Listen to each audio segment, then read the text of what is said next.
Good afternoon, good morning. My name is Rhett Oudkerk Pool with the NFT podcast of Two Tokens.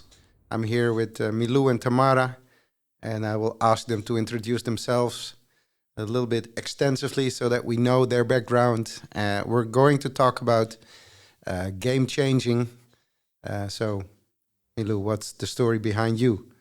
Yes, so I'm Milou Klooster. I'm from the Netherlands. I'm one of the founders of RTI Blockchain. RTI stands for Returnable Transport Items, which are items like crates, pallets, roll containers. Almost everything you see around you or use in daily life has been transported on a roll container or any other load carrier. And we have built a registration application for all these assets, and we are changing the supply chain with it. So a huge entrepreneur you are. Yes. And that's the game changers we're talking about, right? Absolutely. She's absolutely one of our game changers. My name is Tamara Obradov, and I'm the co-founder of the Gamechangers NFT. In my day job, I'm an investor, a VC investor in tech for good companies. And in my night job, I am the co-founder of the Gamechangers.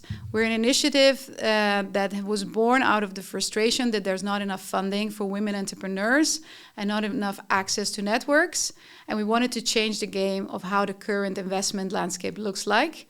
And with the whole revolution of NFTs, we thought that this would be a good way to democratize the level playing field and make it more equal.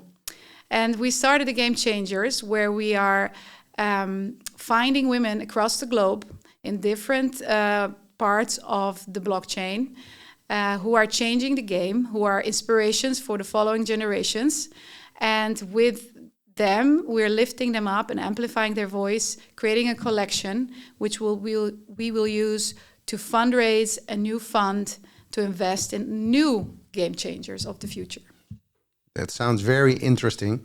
But you also address a problem that it's not equal, it's not very bad. I saw something like 2% is female in the VC community. 98% is male only. What's the story there? What's the current bad situation? Yeah. So I've been in venture for quite a long time, and we've been addressing this problem as long as I've been in there. Right now, depending on the country, it fluctuates a little bit, but more or less 2% of investment capital flows to women entrepreneurs, and 98% of the capital flows to men entrepreneurs. So I don't think I have to explain why that is not a good good division. Well, the world is 50-50, I thought, but yeah. Exactly. And we've been trying to change the establishment in the, let's call it the Web 2 way, for a long time. And during COVID, we saw that we didn't go forward, we went backward. We went from 2% to 1% during COVID. And it taught me one thing, and that's that, you cannot really change affinity bias. It's in all of us. Like every one of us selects people that look like them. And as long as the investment community is picking people that look like them, we will not address the diversity issue. So we really need to diversify the investment landscape in order to diversify what is it investing into. I read that article on your website about affinity as bias and I thought, do I have that? And I concluded that I had it in a positive way because my mother married somebody from Indonesia. So I married somebody from Brazil. It's like more positive construct like that. And yeah, it was very interesting to read about what the bias can do for this. You bumped into this on a day-to-day basis, right? Yes, so how difficult is it? I'll go back to the beginning. I was working in our family-owned business as a 5th generation, and they sell smoked fish towards retail, but that goes into these different types of crates and pallets. So I came across the problem. And it costed me a lot of time and a lot of money to register these items. Sometimes they get lost, or you have these discussions with your supply chain parties you don't want to have. And I tried to find a solution for it, but I couldn't find anything existing.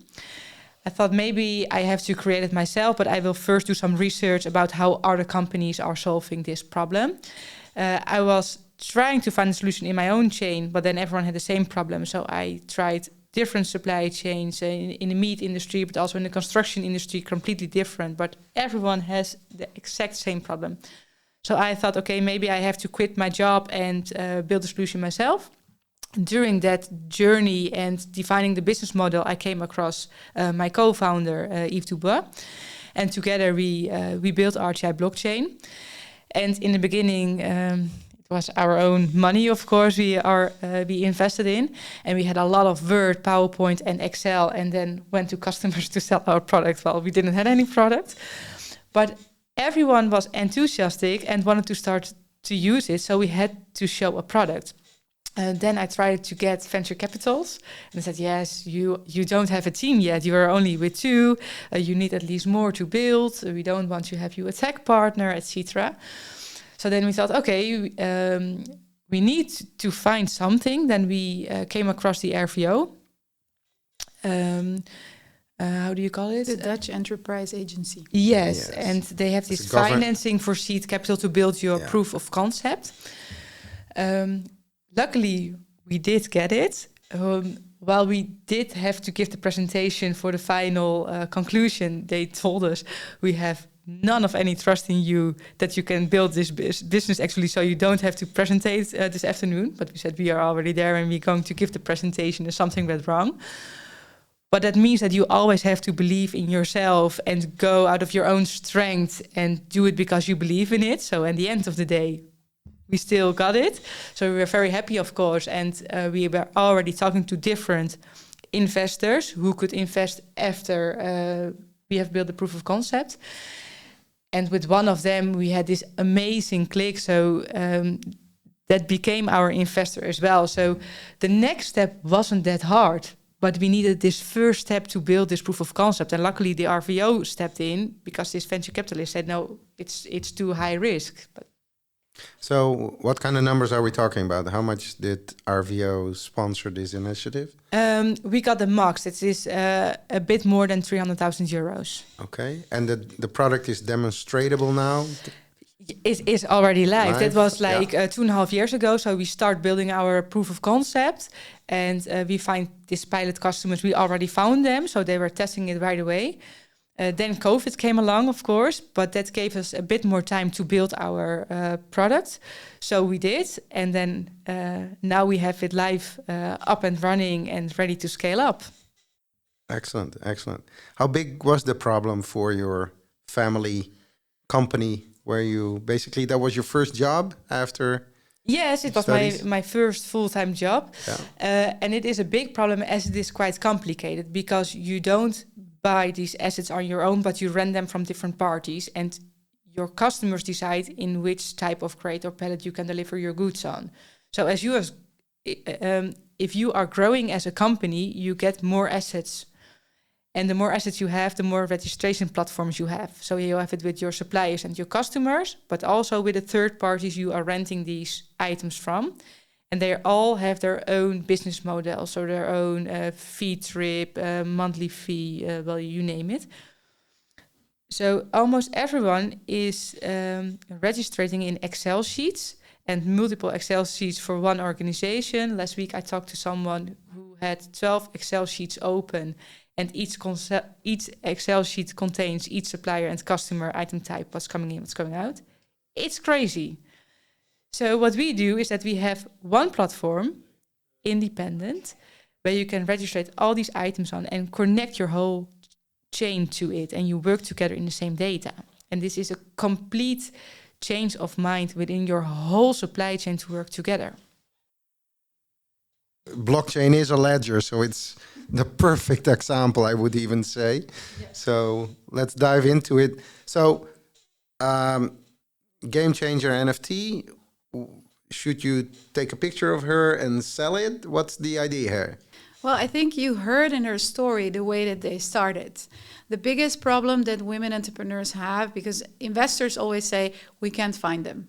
Like you will talk to investors and be like, oh, there's no women, we can't find them. But if you listen closely to what she's saying, is like the biggest problem she had was access to networks.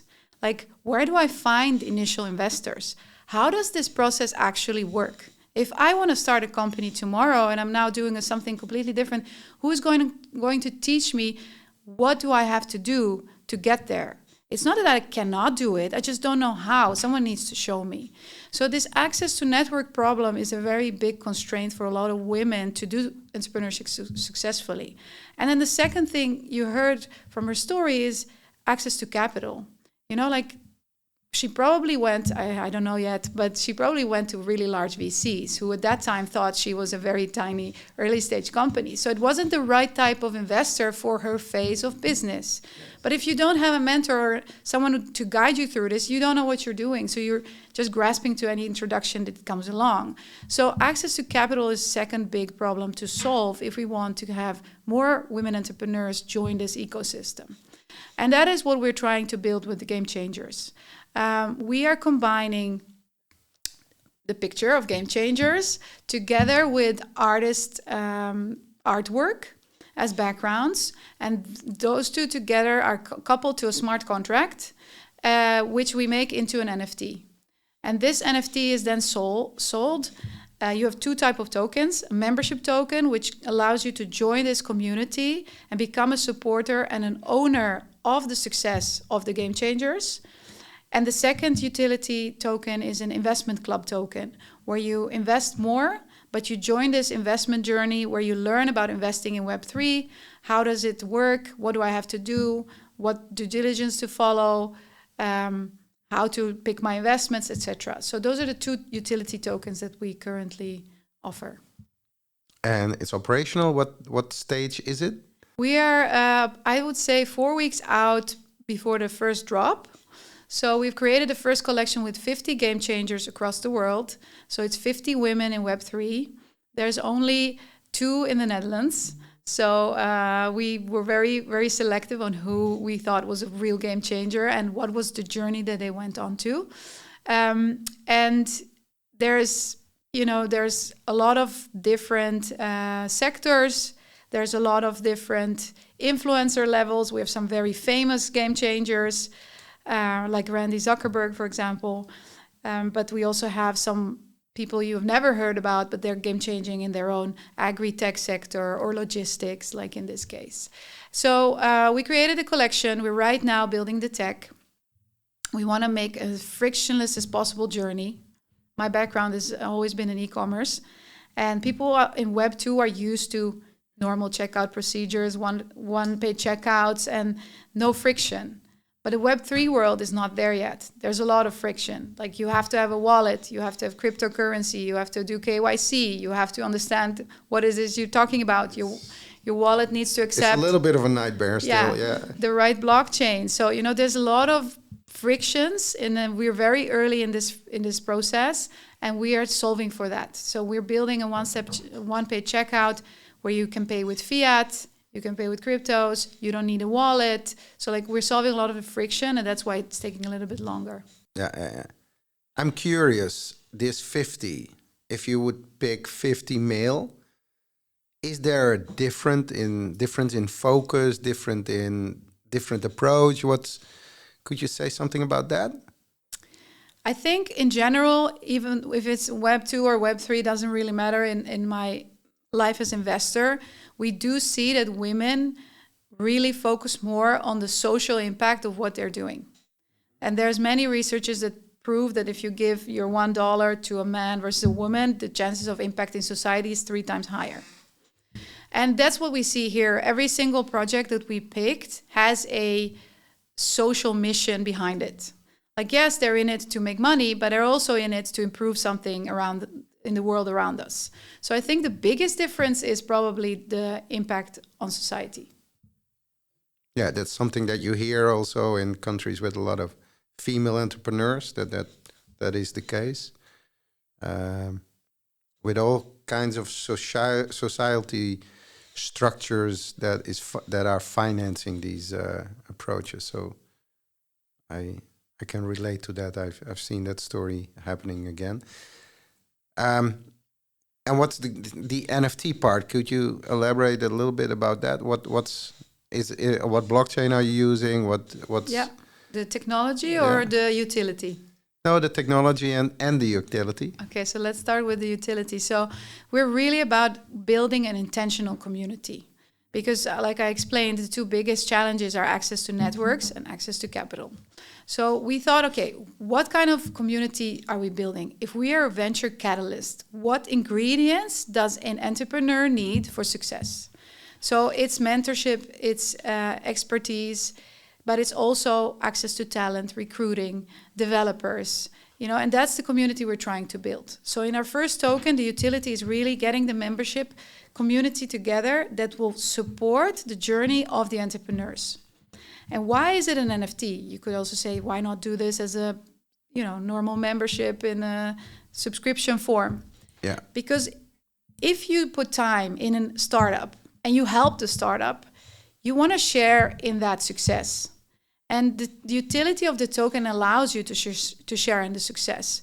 If RTI Blockchain now suddenly becomes a success and you have your NFT in hands, this NFT becomes more valuable and you contributed to the success, so you're also getting more value out of your effort. So that's why we believe blockchain or NFTs and this mission go hand in hand. The blockchain we're building on, we're launching the airdrop, the access list drop on Polygon. Why? Because it's a layer 2 solution. It has been on OpenSea for a while. They recently launched Solana, but there's still a lot of bugs. So we wanted proof of stake. I know our impact is very low, but it's about why you don't throw any piece of plastic on the ground, even if it's a small chewing gum. That's why we wanted a proof of stake blockchain. And so we didn't go for Ethereum, but we went for a layer 2 solution, which for us is Polygon. And we are airdropping in Polygon, and most likely the actual drop will also be in Polygon. Okay, you're creating your own wallet, or how is this experience going to happen? Yeah, it's frictionless. Yeah, we're working with the wallet. We obviously have the option to do MetaMask. Most people have MetaMask wallets. But if you don't have a wallet, we're working together with a female-led business in the US that has their own wallet solution. And you're getting a magic link in your email, and you click on it, and the wallet is made for you. So that's how we're solving the wallet issue. Yeah. So it's a web cloud wallet style. Yeah.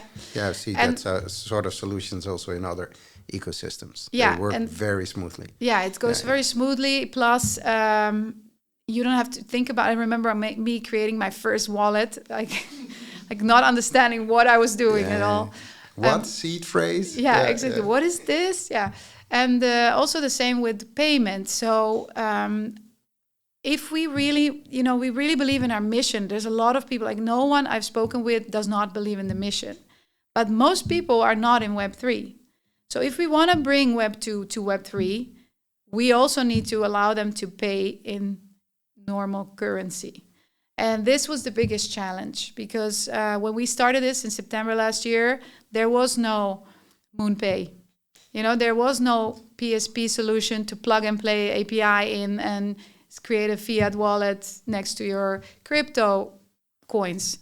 And so we started down the journey, do we develop ourselves or not? How do we go about doing this? Do we join Shopify beta or not?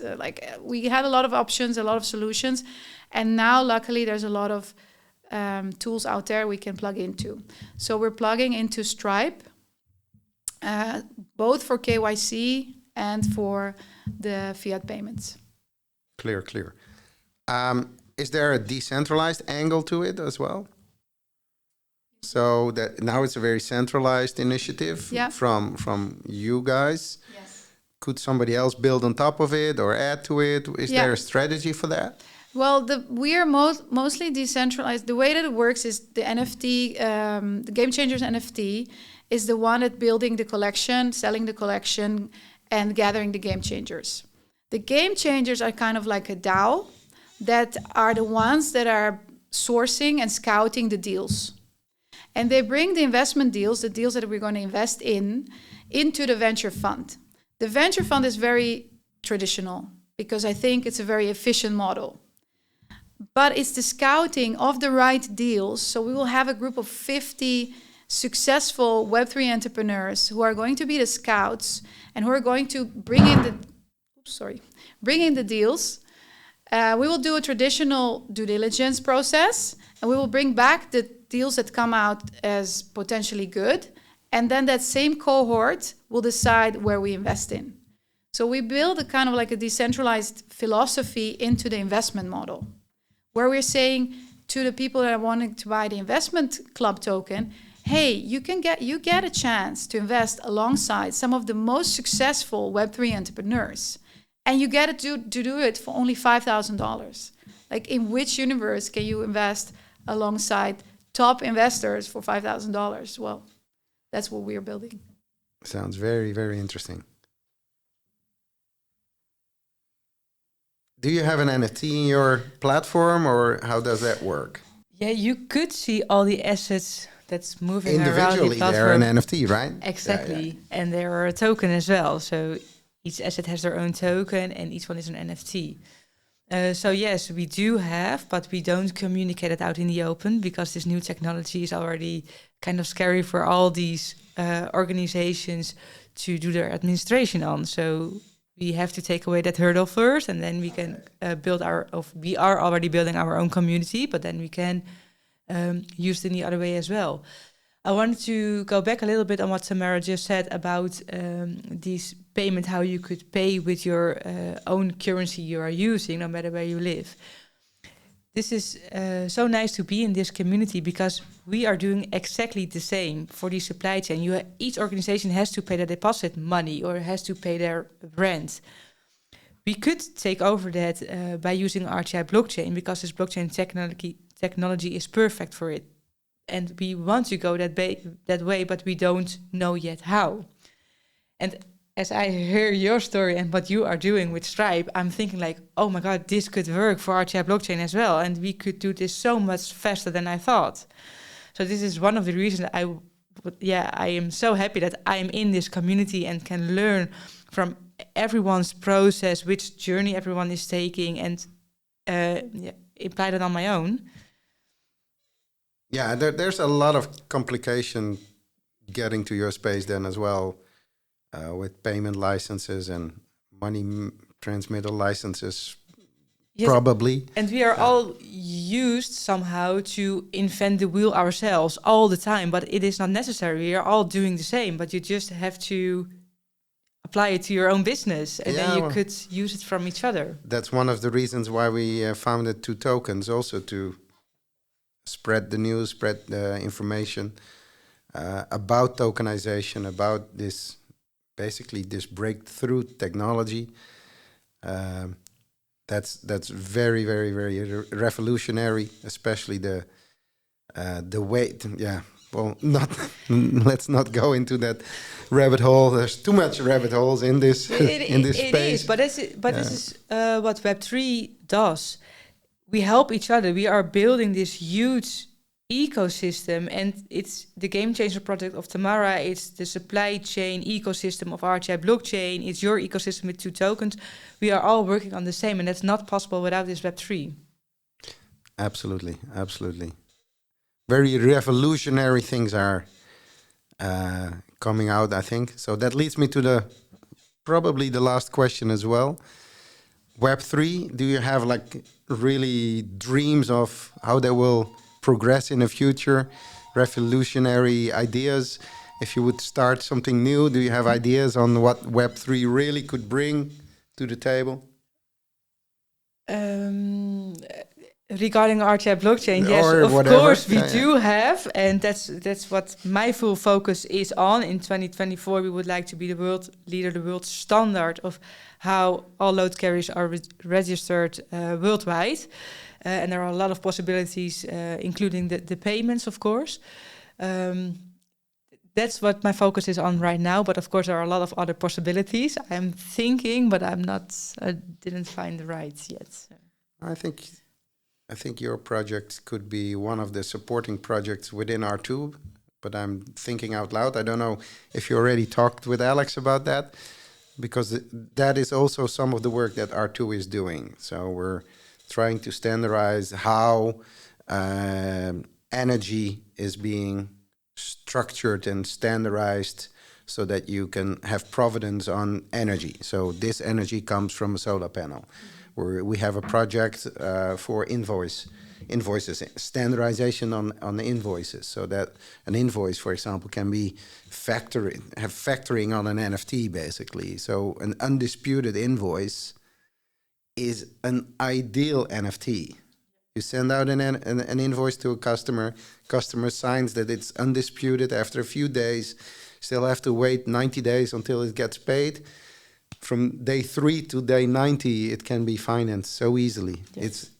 This is the same with the deposit fee, everyone. Yeah, this space can really revolutionize the This world. also sounds like something to improve security. Maybe I wouldn't have issues. So Web3 in future, do you have any dreams on that? Yeah, so I've been, more than 18 years in the technology space, especially in the retail e-commerce space.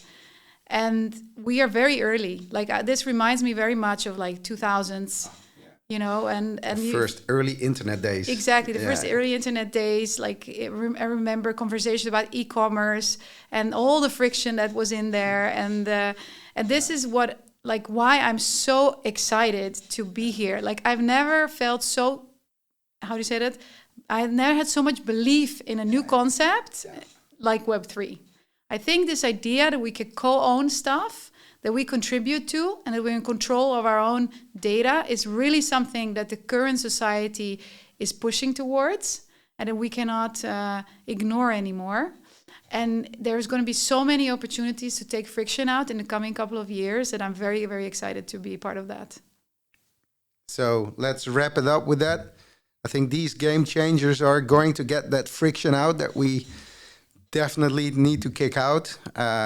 Everybody that was in the early days of Web 1, that uploading, and at that time you felt you're working on something magical and will never have global adoption because it was so complicated. But everybody felt this is going to be dominant. This is going to revolutionize the world. And now with Web3, I think all of us have that same feeling. It's not frictionless yet, but give it another 45 minutes and we'll solve all the problems. Thank you. This was the Two Tokens NFT podcast. I hope you enjoyed it. Subscribe and we see each other next time. That was it for today's podcast. Thank you for listening in and please subscribe so you don't miss out on our upcoming episodes. If you want to get in touch with us, you can find our contact details at www.twotokens.org.